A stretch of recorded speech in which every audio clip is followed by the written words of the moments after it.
There's been some interesting developments around the issue of human trafficking. Just in the next few days, a very senior police officer, a former superintendent in the Ekurhuleni Metropolitan Police Department, is due to be sentenced for, among other things, the human trafficking of a 9-year-old girl and also for essentially making money out of a young child. Katie Modrau is someone who works in the field of human trafficking. She works for the organisation A21 South Africa. Katie, good afternoon to you.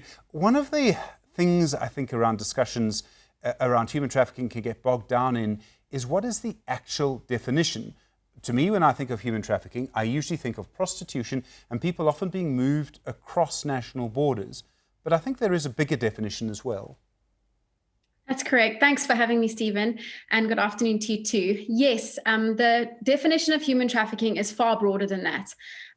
Human trafficking refers to the recruitment and exploitation of a person. So when we're looking for human trafficking, we're looking for an act. How was someone taken? Recruitment, how did you gain their consent? And exploitation, how were they exploited? Now, this could be for labor, it could be for organs, it could be for sex, it could be services similar to slavery. So there is a very broad and very, I want to say specific as well, definition for human trafficking within our law. So, I mean, does our law punish this properly? Because, I mean, I would imagine that there are other cases, other crimes that could be added. So, for example, I would think that often with human trafficking, you'll probably find cases of abuse and assault.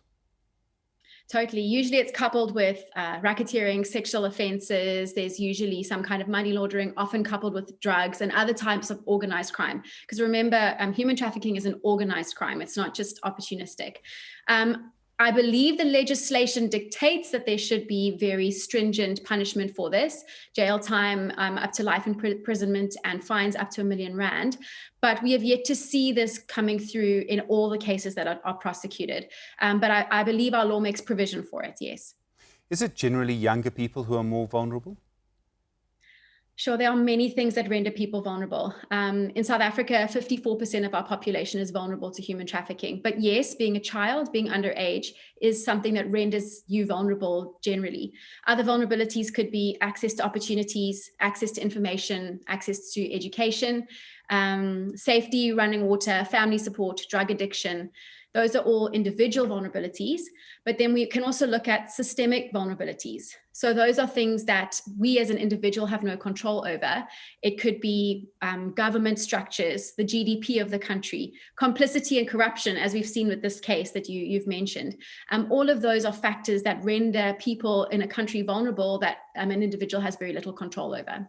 I mean, I would imagine we see this in other countries. I mean, particularly people who are in a country and they don't speak the language of that country. I mean, I think that's a big problem in Europe. Here, we have, of course, highest levels of inequality anywhere. And that means that people are almost rendered more vulnerable because the gap between the rich and poor is just so vast. You're very right with that. No country in the world is immune to human trafficking. We do know that. You know, where you've got greed, where you've got organized crime rings, you're going to see people exploited. It is unfortunately, the nature of greed and evil. So every country has it. But you're right, within South Africa, the disparity, and I think that promise of a better life, or that promise of something better, that lure of what life could be like, not just for South Africans, but our bordering African nations as well, that are lured into South Africa with this promise of a greener pasture, if you want to call it that.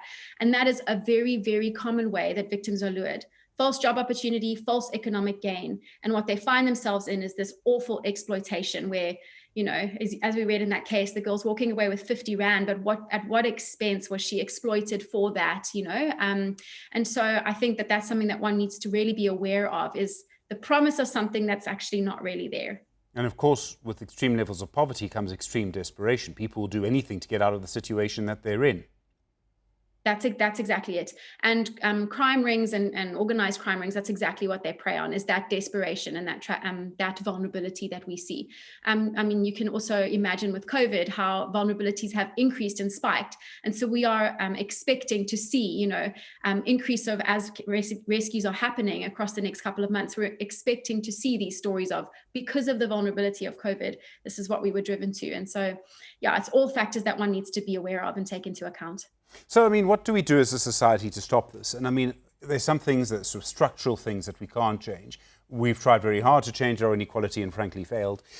So we can't change that. We can't really improve the lives, particularly of younger women, as much as we would like and as quickly as we would like. I would like to think there's certain things you can do. You can make it easier for people to complain that they believe they are victims of human trafficking. You could make other people aware. So, for example, in Britain, I think what they did once is they said, if you're getting your car washed and it is costing you less than this amount, the people who are doing it are victims of human trafficking. You could do that kind of thing. That's it. That's exactly it. That's an interesting story, actually.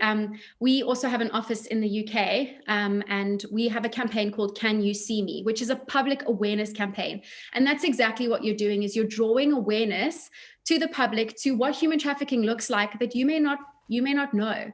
You may not know that you could be passing a victim of trafficking in a car wash, that you could be interacting with a victim of trafficking in a nail salon or a massage parlor. And so what this campaign does is it draws the attention of the community member to what trafficking looks like in your community. And in the UK, when we actually drew attention to the car washes and to the nail salons, we saw massive increases of rescues of victims in those situations. So the power of public awareness is massive. So that's the first thing. I would say, educate yourself. Find out what human trafficking looks like in South Africa. Our website, a21.org, but also a multitude of other South African websites of organizations operating here. The National Freedom Network is one, will give you lots of information of what trafficking looks like. Secondly, is when you see something, report it. So you can call Crime Stop and you can report it to Crime Stop. You can go directly to your local police station and report what you are seeing, or you can call the National Human Trafficking Hotline, which is 0800 222 777, and you can report what you are seeing as a tip-off. And what we're doing is we're collating all of those informations, we're developing leads and making sure it gets into the hands of the right investigators. Because unfortunately, there is this thing in South Africa, well, we don't see enough victims, so human trafficking must not be an issue. And unfortunately, that's not the case. We can see that the climate, the environment is rife for human trafficking to grow and to thrive within South Africa. So why are we not seeing victims rescued as often as we would like? And I believe it's because of limited proactive policing, but also limited public awareness on how to report and what to look for.